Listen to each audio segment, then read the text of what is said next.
In a new age of watchmen, a team of individuals pooling their talents and abilities come together to bring analysis, reaction, and comedy to the fold. This is their chronicle. This is Accounting Arc.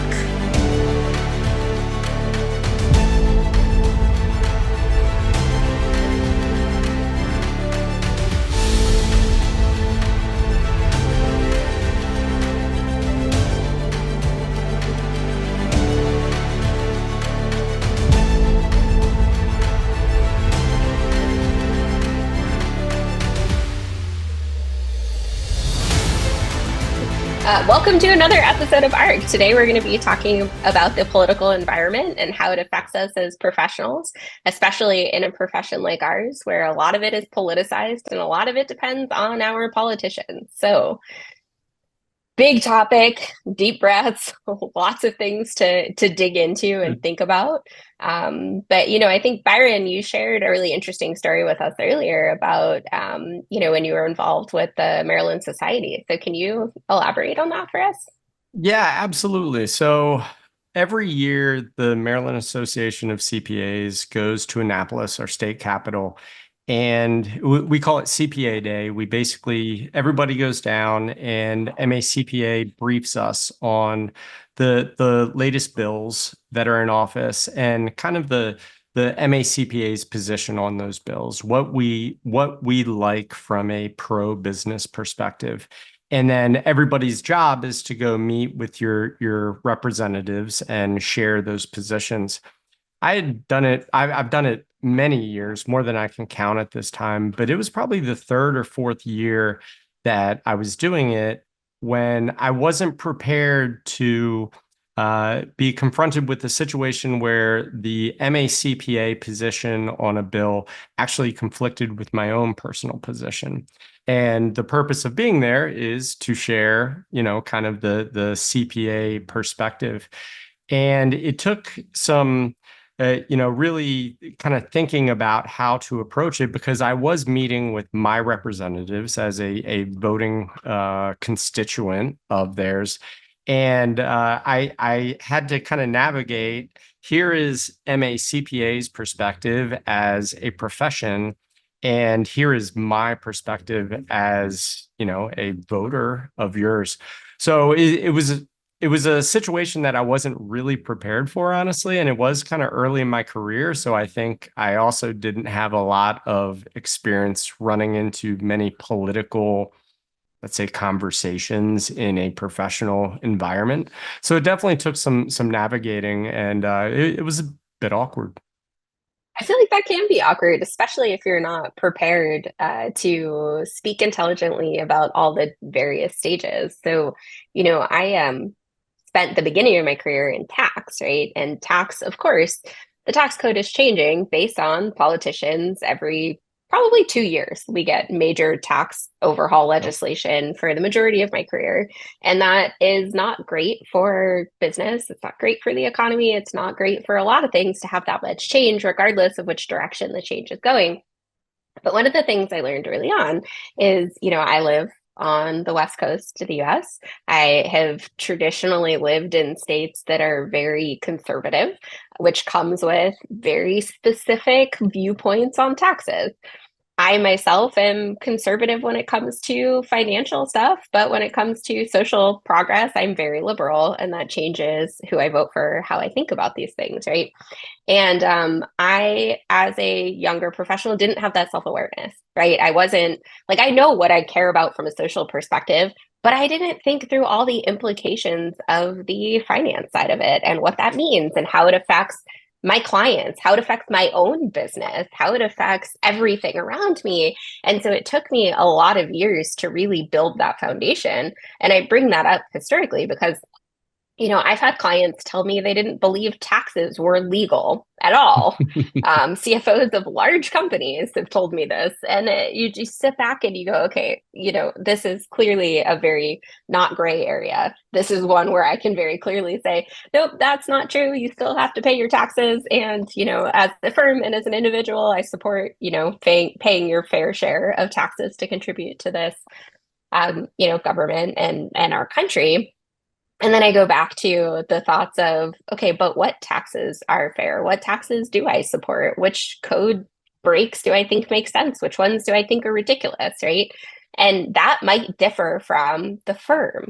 And it did, in many cases, differ from the firm's position politically, and differ from, the what I would do individually and what my clients believed. And so you really have these three buckets of areas where you have to be very educated and understand why those political positions exist, what the implications are for you as an individual, for your firm, for the overarching client base that you have. And each client base might be different, and why they might have an opinion that's different than yours, and what you're allowed to say in those situations, right? When you get into these conversations, because as a tax professional, you will get calls a lot about proposed tax legislation and people wanting to talk through it, the pros and the cons, what the implications are. And if you support it, they will always ask your opinion. And I found that I've had to be prepared as an individual, as a firm, and then now as a firm owner to explain that to my team, what our stance is on different things, and then how it impacts our clients, and how to navigate when your personal beliefs don't align with what's best for your client base, because that will also happen, right?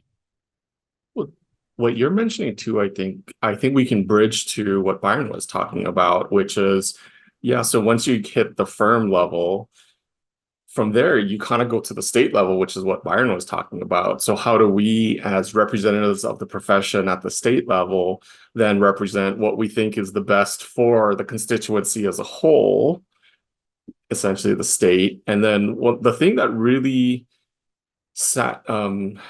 made an impression on me was when I was part of AICPA Council, and we actually went to do advocacy for Congress.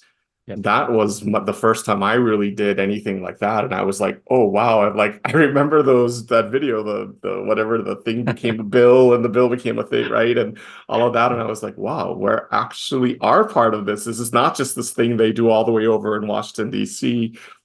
In fact, we were in Washington, D.C. because this was all the different states, representatives, I should say, representatives from all the different state societies, all were coming together at the AICPA Council meeting. And I know all of us were going by state to go meet with our representatives and our senators. And the thing that stood out for me there was that we weren't actually advocating for ourselves. A lot of what we were doing was advocating for clients, and simplification, for example, of administrative processes. That was the other interesting learn I had, was where the AICPA generally doesn't take positions on actual whether something should be taxed or not, but what it does start to look at is, well, how do the administrative procedures, because that's what affects us as, well, I shouldn't say us, those people in our profession that do taxes, that's what really affects the CPAs and everyone at the firms. But the other thing that I really liked was that this wasn't just about CPAs, because if there was a change made to administrative tax procedure, the EAs benefited, even non-certified tax preparers benefit. And in the end, it was the taxpayer, whether it was a business or an individual, that benefited, because we were advocating for simplification or clarity around tax procedures and tax filings. Well, the burden on the professional, I think, is a very important way to look at the different legislation that goes through. And unfortunately, I think in the last probably 15 years, we've had excessive burden placed on the profession. Oh, absolutely. And that's something that, Maryland also does. And in fact, I can remember, well, it's been a recurring theme, but there's been this push to implement sales tax on services. They're always looking for a different way to boost revenue. Sales tax on services seems to be that low-hanging fruit.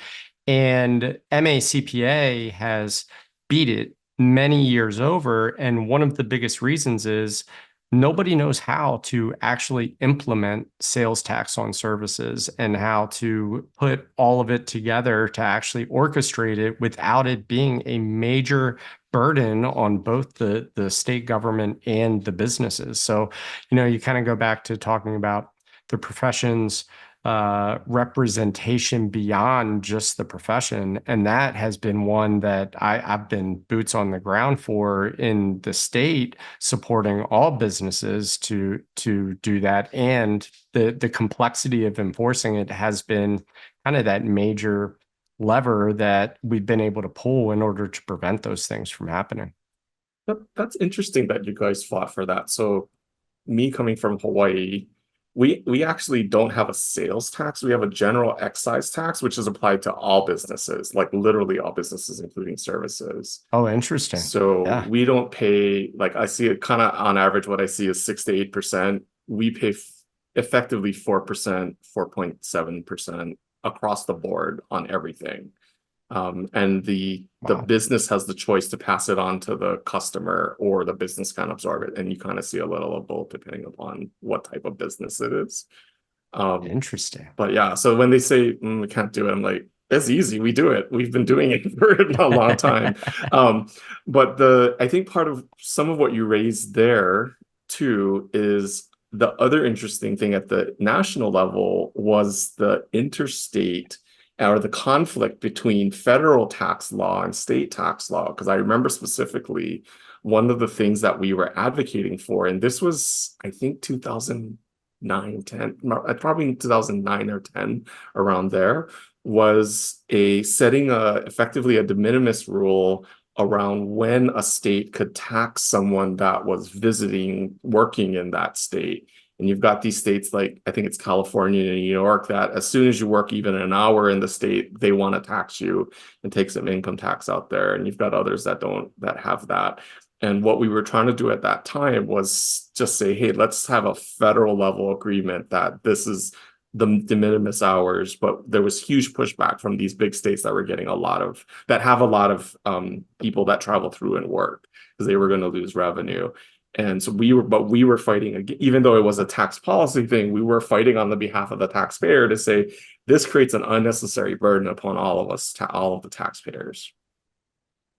Well, and there's a lot of that going on right now with economic taxes in sales tax, right? And what that looks like from an economic nexus perspective, and how that can be enforced. And luckily, a lot of states are actually seeing that this is not enforceable, even if they've previously passed them, and there's been a few repeals, which is great, and a few modernizations. But I think the really fascinating part of that is, like, we work with e-commerce companies all the time, right?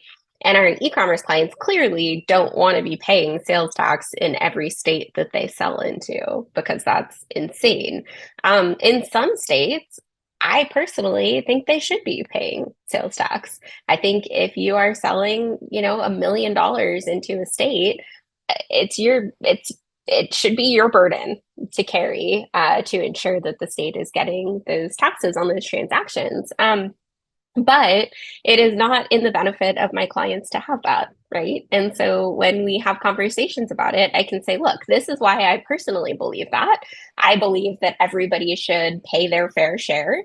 And I don't believe that just putting your warehouse in a different state should be a reason that you're not liable to, pay the tax there. And it's not even you paying it, to be fair. You're just taking the burden of submitting the returns and remitting the amounts you're withholding from the people you're selling to. So, like, let's back up and look at that perspective as well.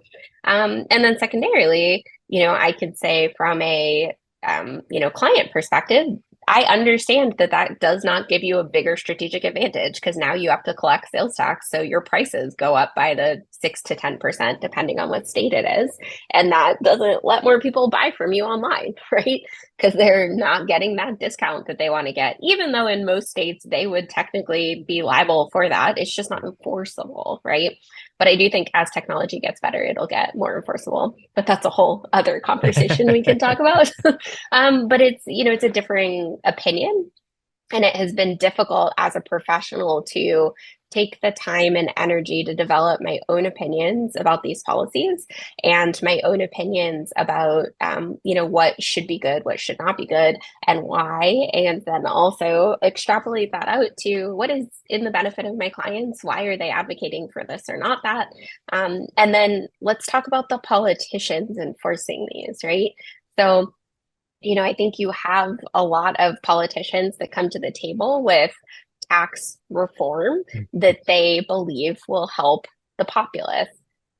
The problem being a lot of the proposals are not viable proposals. They're lip service. Okay. And so you have clients coming and saying, oh, well, this, politician, like you should vote for them because they're going to cut my taxes. And it's like, well, but they're not. Actually, as it turns out, they're going to close up a bunch of places where you previously got deductions as a middle class person. And that's not how that works. So, I think reconciling not just your opinions, but what that means from the politician's perspective. So have you guys run into that where there's candidates or there's people in office that are promising things where you've had to have difficult conversations around it? Well, I can tell you, and I am not a tax professional despite being a CPA, but obviously I know and understand taxes and the way these things work. I kind of hitting a little bit close to home. I can remember a number of years ago having a conversation with my mom, who is not a tax professional, who was very much sold on a candidate's position on certain tax things that they said they were going to do. And I can remember having the conversation, trying to explain to her what you just described. Like, the things they are saying are not viable. There's not even a world that they could actually do these things. And we had to agree to disagree. But at the end of the day, I was like, Mom, I understand these things. I understand what goes on and how it has to happen. And I'm telling you, despite the staff that they may be poking into the ground that they are going to do these things, it's just not possible to implement. And a lot of times, like you said, there's just a lot of lip service to things that people want to hear, whether or not it's implementable or not, for the good or the bad. Yeah, completely with you on that. I have the same reactions. I think too, sometimes part of what we need to do is to balance out both sides of the coin and help people. I think Liz kind of alluded toward it, like, see that bigger picture. So like with the sales tax thing that Liz is mentioning, it's either the seller charges the sales tax, or the user in most sales tax states has to pay use tax, which is why we say sales and use tax and talk about them together. And it's a lot harder to detect not paying use tax than it is to do the sales tax side. So in either way, technically the business pays the tax. So there really should not be a question on, does this actually reduce the price? It actually doesn't, because the business pays the tax regardless, depending upon where they are. What it really does is, again, administratively puts the burden upon the seller, which is much easier. It's already built into all the accounting systems. And what the states just need to do is make it easier for them to report and remit taxes, which is a totally different topic again, but that becomes, when you start to look at the bigger picture of how things occur, you can start to say, these things make sense, or do they not make sense? Right. And that's like the beauty of our profession, is that we have the knowledge, the learning, the understanding, we have everything to interpret these policies, to interpret actual laws, to say, okay, but this is what that means, and this is how it'll work. And we as a profession, especially when it comes to tax law, are isolated in that knowledge and understanding. And I believe it's part of our own civic duty to actually take the time to understand it and to help others understand it.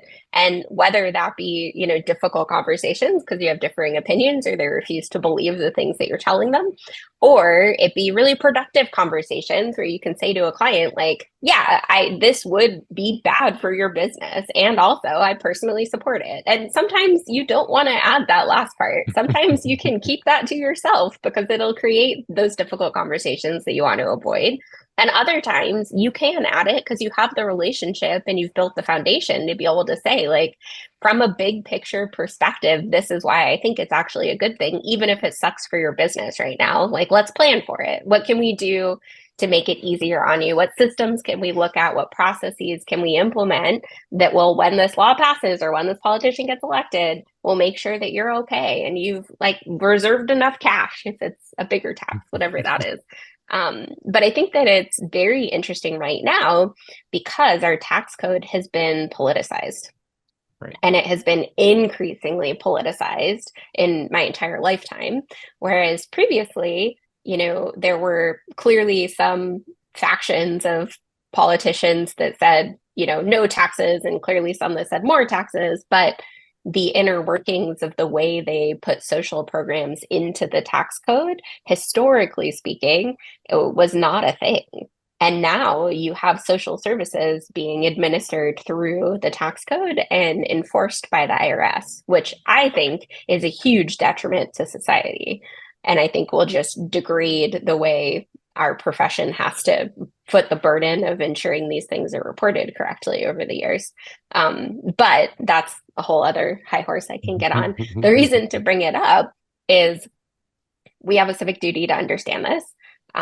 We are one of the only professions that can foundationally interpret these things and full picture, explain it back to anyone that's listening. And we also need to maintain our individual identities and make sure that we're preserving that in the process. I've seen too many people grow up in this profession and then adopt the viewpoints that are most beneficial to their business or their clients' businesses versus what their individual paradigms and ideologies dictate. Yeah, no doubt. I really agree with everything you said there, Liz. I think that makes a lot of sense. In the vein of everything becoming so politicized, I'm curious for both of you if you've been confronted with client or even vendor relationships that have come almost with stipulations with respect to political perspectives. And I asked, for example, my future wife, she's an accountant as well. She had a client a few years ago that a prospective client who basically said, I will only work with you under these circumstances, and basically put together their individual political views. And they basically said, if you are posting on social media or anywhere in conflict of any of these, I will terminate the relationship immediately. And, I'm curious. I mean, that was kind of extreme. I was a little bit shocked by it, but I'm curious if y'all have run into any type of similar situations. So do you remember in the last major presidential election, a certain CEO of a certain app emailed the entire client base and told them to vote for Biden? Yep. I had implemented that app. It was Expensify. I mean, you can Google it. It's all over the internet. I had implemented that app for a client that has about 100 people locally here in Phoenix. They're a very old family-run business. And they are very much red voters and very Republican, and they got that email and flipped out.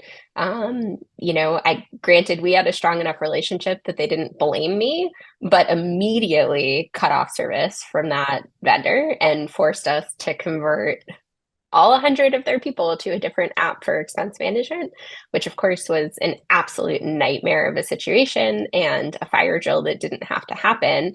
But it was dictated by the political leanings of a CEO.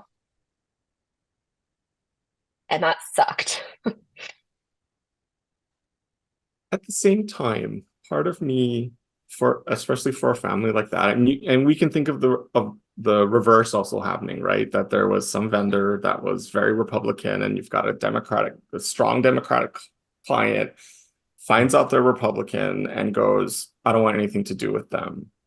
And if we also think about a lot of kind of what's happening in the DEI space, which has also become very politicized, it's there too, right? Don't support this business because they are anti whatever aspect of DEI it is, or the opposite, that this client is super woke, and so don't do, don't whatever, don't this company is super woke, don't do anything with them. So you hear it kind of on both sides. And part of me says, well, I kind of like knowing what people's positions are, because then as a consumer, whether it's as a consumer individual or as a business consumer, as a business, I can make decisions on who I want to work with, and I can ensure that my money is going into the pockets, especially if it's privately owned, of someone that aligns with how I want the world to be. Now, that's kind of my take on it, which is why I like to see the reporting coming out. I mean, we see it in the environmental social governance reporting. It's in the social aspect on what people are either choosing to do or not do. And I think both are fine, but at least let me know so that I can decide whether I want to spend my money with you. Yeah, I think it's interesting and complicated. And I also, part of the challenge I have in navigating those types of things also is I kind of don't know where the truth lies in a lot of things, right? I mean, the example that Liz gave, those lines are very clear. There's, however, so much news and information that suggests businesses lean a certain direction on policies that I have a hard time navigating as to whether or not they are in fact true or not, which makes it very difficult for me to even kind of put that dimension on making those decisions. A lot of times, and I really like how you separate being a consumer as an individual versus being a consumer as a business, because I think as a consumer, as an individual, I get the, kind of maybe luxury of being maybe wrong at times with respect to those understandings. But as a business where we have obligations to our employees, obligations to our customers, I tend to be less focused on those things because I'm more focused on just finding the right solution for my employees or my customers. So it becomes a really difficult, I think, maze to navigate. What you're actually doing is you're justifying the need for reliable public information on the social aspects or environmental or social, right, aspects of a business. Absolutely. Which is the whole intent of ESG reporting. Right. Yeah. Like as an individual, I would never choose to buy from an arms dealer. Right? Like if I knew these people were selling guns to criminals and people shooting up schools or people waging war in ways that were horrible, I would never buy a product from them. Right. And so like there are certain topics and there's certain places where everybody agrees, right? There is like a line in the sand. And then there's like the messy middle, right? Where it's, sometimes they are leaning this way or not that way or whatever. And then there's companies that are doing things that are, detrimental to how I as an individual believe the world should run, like Donny was saying, right? Like there are companies that are taking all of their profits and putting it into super PACs that are advocating for, the reversal of laws that protect me as an individual and give me human rights as an individual in this country. And I can't, in good conscience, support companies that are doing that because I lose rights. And the same way you could take a gun to a school and hurt my child, like you could take away my ability to get medical care or, marry the woman I love. And that to me is just as detrimental as an individual. And so like it comes back to understanding how money goes, where it goes, what that looks like, who you support. And to Donny's point, good information. And as a profession, we are able to interpret a lot of that in a way that most professions are not. Like we can read financial statements and see where money goes for public companies very easily. right? We can do research and understand like how transactions are benefiting different organizations or how they're getting their funding, where it's coming from. You can look at like what they own, where that, and so there's so many pieces of this that we as a profession are trained to follow and understand and connect the dots on outside of just, tax code or policy decisions, but in fact, sources and uses of money in all directions. And I do think it is our responsibility as a profession to be cognizant that we have that ability and that we can exercise it and help, bring better information to the masses. You're reminding me of the our purpose as a profession as defined by AICPA Horizons 2025, which is making sense of a changing and complex world. And that is our job for our clients and for everyone else that we work with. And we get to make decisions too. And that's the point that I want to impress upon anyone listening is if you enter this profession, it is absolutely your duty to elaborate on and provide more information and make it clearer and more concise and, I would say more accurate than is currently available.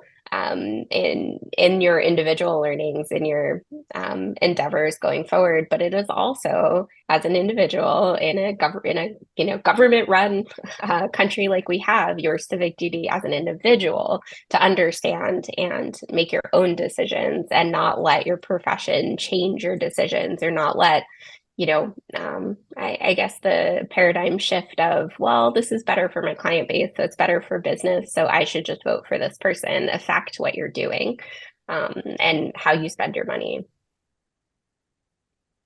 Basically, you're saying part of our job is cut through the political BS and cut through the marketing and news spin and really come back to what are the facts and what's the realities.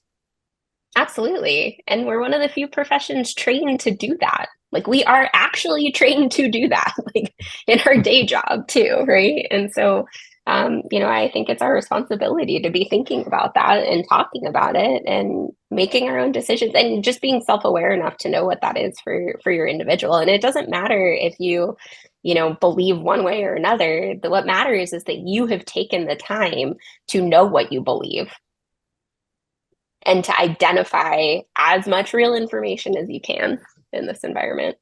Well, I think that's a great call. So if you're listening and you're one of these people that want to take the time to actually understand what's happening and help other people understand what's happening and make sense of these changes, and whether it's in tax code, whether it's in purchasing, whether it's in who you're serving as clients, like really working through this, come be a part of our profession. That's our job.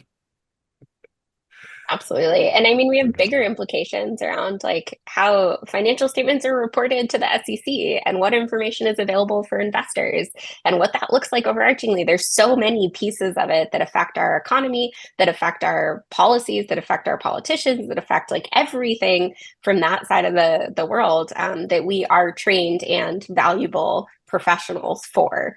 And so, I will leave this conversation because I can get on a high horse and talk about this forever with as long as you are doing your individual civic duty to learn this, to use your professional training to, elaborate on those things and to determine what your own viewpoints and your own paradigm and how you want to show up in this world as an individual separate from the organization that you're working for or serving or your clientele, as long as you take that time to understand that there are definitely divisions and what that looks like, you're doing it right. Well said. I think that's a good wrap, right? Thanks, We'll guys. see everyone next time.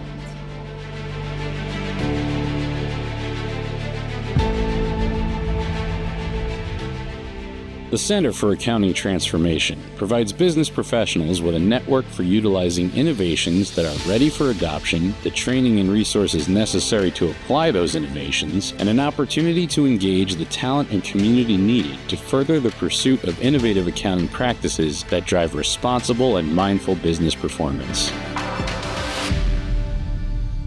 Find out more at our website, www.improvetheworld.net. And if you're interested in sharing your own transformation stories, please contact us there.